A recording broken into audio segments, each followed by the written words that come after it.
Hey guys, so guess what? My camera mount broke, and so we get to do this video in old school style.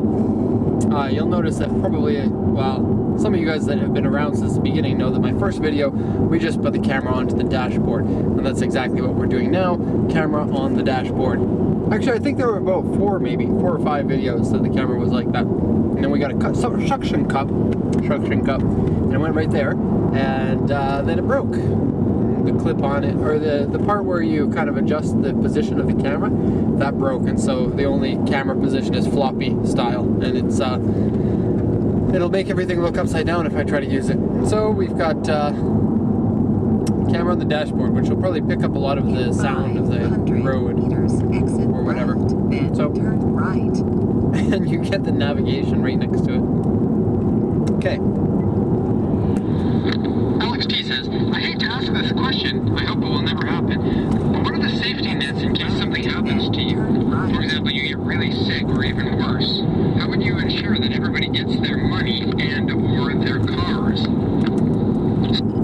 It's an interesting question because I've never really thought about it. And the thought about something like that happening, especially if it was something as serious as death, then that's a pretty scary thing. And you know, I'm still fairly young. I'm 33 years old, so we're not really at the age where we think about death very much. Okay, so what would happen? Well, the entire company, everything in the company can still run without me, other than actually, you know, buying the cars themselves. So if I die, then I can't buy any more cars. All the cars that have already been purchased, all of that is done by my staff Naoko. She does all of the shipping out and the sending out of the documents, and so that would be taken care of. As far as if you've got a deposit with us, then we have a meticulous documentation showing who sent the deposit and on what date it was sent, and we keep all of the paperwork in hard copies, and we have an electronic copy of that, and that is saved on the cloud and on every computer that's in our computer work system. We've got 4 different computers. All the files are downloaded onto that, and we have an external hard drive after that. So the data is safe. The customers, you know, if you have a deposit, then and I die, then somebody will send it back to you. Probably Naoko. Could be my wife. And then if you've bought a car and we've got that here, then we'll just continue on with the regular form of exporting. Slams Z240 says, hi Derek, in the next 10 to 15 years, the next cars to be imported will be the 350Zs, the new 86 chassis, RX-8s, etc. Do you think people will want to import them because a lot of them are the exact same as the USDM models? Do you think that these are special cars? There are special cars such as the S chassis, Super, or such? Thanks. Sorry for the long question. All right, that is a lot of questions there, and so I think that the gist of it is that, you know, the Japanese manufacturers had a heyday from about the late 80s until about the 2000s, and all of their cars were really cool. And what really made Japanese cars special during that time was the fact that a lot of the Japanese, there were some cars that were only available in the Japanese market, so those are pretty popular now, but also that the Japanese models of the same cars had higher specifications. Take a look at my my business channel. I just uploaded a Toyota Estima, which is basically the same as the USDM Previa. This van has an ice maker in the Japanese version of it. And so it's little things like that are different, or big things like complete different engines, or complete cars that are not available in other markets. And yeah, as time goes on and manufacturers get better at building stuff and competition gets stiffer and need to cut costs gets higher, a lot of manufacturers are turning to world cars, so the car is the same in all markets. And that's going to limit the appeal of specialty cars that you can only get in Japan. There will still be a market here. Actually, about half the cars that we sell are European models, like for example the Porsche 911, BMW M5, BMW Alpinas, AMG Mercedes, And we send almost all of these cars back to markets that already had the cars. And so the draw of buying them from Japan is that you can get really good condition ones here in Japan, which would be extremely hard to find somewhere else in the other markets. And so there's still going to be markets for buying from Japan. They may change over the years. A little bit of a weird sound coming from that. There we go. They are changing already, as it is. And the U.S. market, keep in mind, the U.S. market is growing. They're now up to about 50% of our sales. And they are 25 years behind the 15-year rule of the person who was sending this question in, who's from Canada. And so that means that the Japanese heyday of cars is just starting now. And so for the next 10 years, 10 to 15 years, things will be pretty serious for the U.S. market with all those excellent cars. Juan Carlos says, Derek, I watched an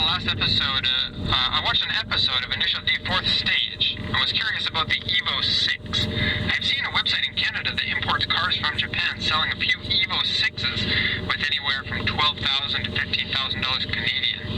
So yeah, I was just wondering.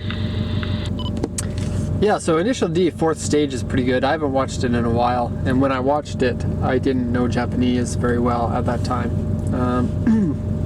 I watched until the end, but I didn't watch any of it. You know, there's like a movie that came after 4th series was done, and I didn't watch that.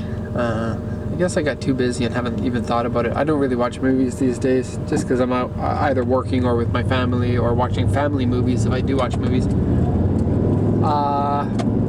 So I didn't even remember that Evo 6 was in that series, to be honest. Evo 6s are anywhere between 500,000 and 750,000 for the regular ones, and the Tommy Mackinnon edition is an extra 25% on top of that. It can be up to $1 million or slightly over for a good condition one. And those are the last generation of kind of the smaller style, I guess medium in their full range of the Evos. And it's a sought after car. I don't expect the price to go down any. It's probably reached the bottom of its price range at the moment. Will probably go up in price. Well, when cars go up in price, they go up in price on the high end and down in price on the lower end. So if you're looking for a good one, the price is going up. So that's what I mean by the price is going up. I might have to speak a little bit louder actually, because the camera's further away from me now.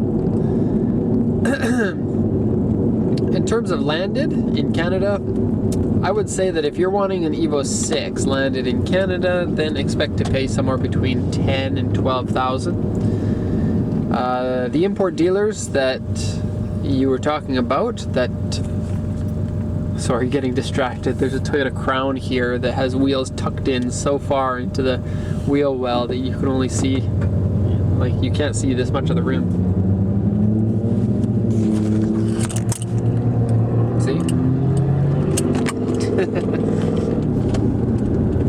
That's the benefit of not having a clamp on the window. Okay, that's not pointed at me. Here we go. Alright. Actually, we're going to run out of time a little bit, so I've got to be fast here. I don't even remember what I was talking about. Evo 6s and their prices and whatnot. I think I answered the question. Got distracted by the awesome car. It's the downside of driving in Japan. And if you ever come to Japan, you're in luck, because just looking at the cars on the road is pretty insane and pretty awesome.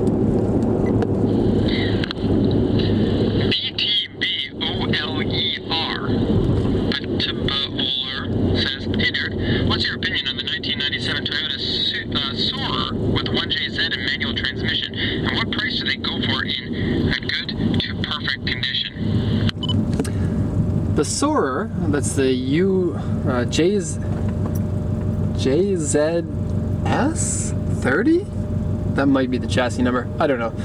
That Soarer, it's kind of a round-ish style. That is one of my favorite car designs of all time. It is very nice looking. Big fan of that. And the engine is phenomenal. The early models have the twin-turbo 1JZ, which is 2.5 liter, 280 horsepower. But after 1997, they changed over to single turbo with variable valve timing. And that engine is just a gem. It is much better than the twin turbo. You get more power for one. It's very excuse me, it's rated at the same 280, but you actually get more power.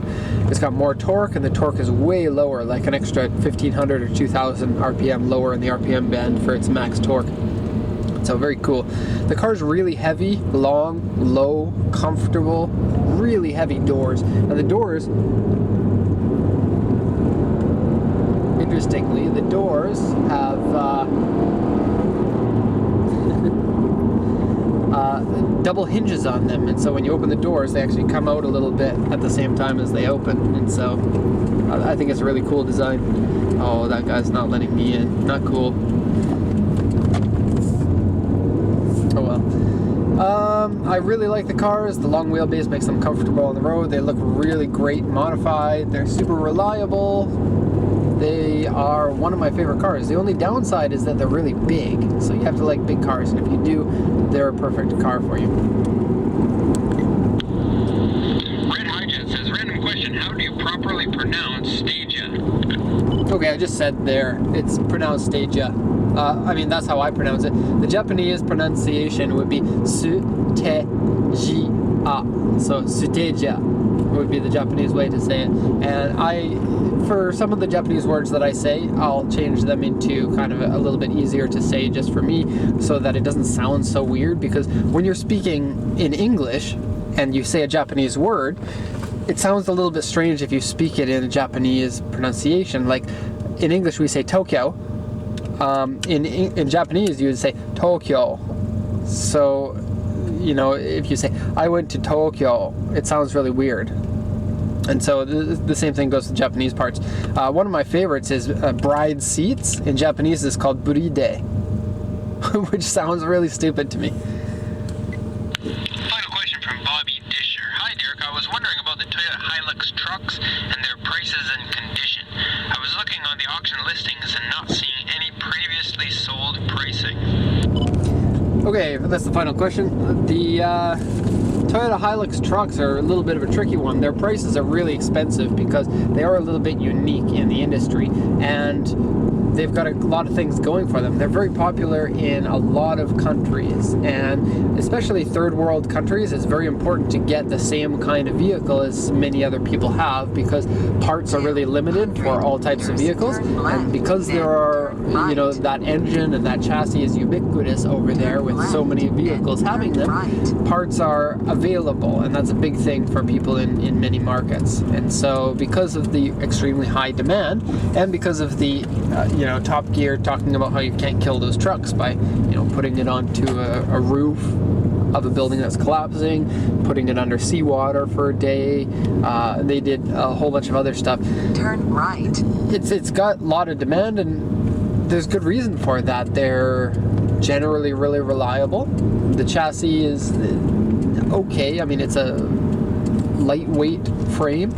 One of the key things about those, and part of the reason why the Hilux is way more expensive than the Hilux Surf, is that it maintains front and rear solid axles, and that means that you get really tough, dependable off-road ability, and really easy to lift the suspension on them. Arriving at destination on left. And that's my house there. Prices are, you know, depending on the engine, the make, and the model, could be anywhere between 500,000 and 1 million yen. And the engines can be 2.4 liter turbo diesel. Diesels are almost twice the price of gasoline ones, by the way. 2.8 liter non-turbo diesel, or 3 liter. I think I'm too close to the wall. My exhaust gets stuck on the thing if I'm too close to the wall. It's not fun. 3 liter turbo diesel. The 2.4 liter turbos, they have known head gasket problems. 2.8 liter kind of does, but not so much. And the 3 liter doesn't as much, but you know, all aluminum block and head diesels are going to have that problem. Or aluminum head diesels is actually a cast iron block. Okay, that's going to be the end of the cast. Post your comments in the comment section and I'll get to them next week. And next week, hopefully I can get a new mount for the camera. I also want to start using a new camera that I got that might be able to make these videos a little bit better. More on that later though. So that's going to be the end. Thanks a lot and have a good one.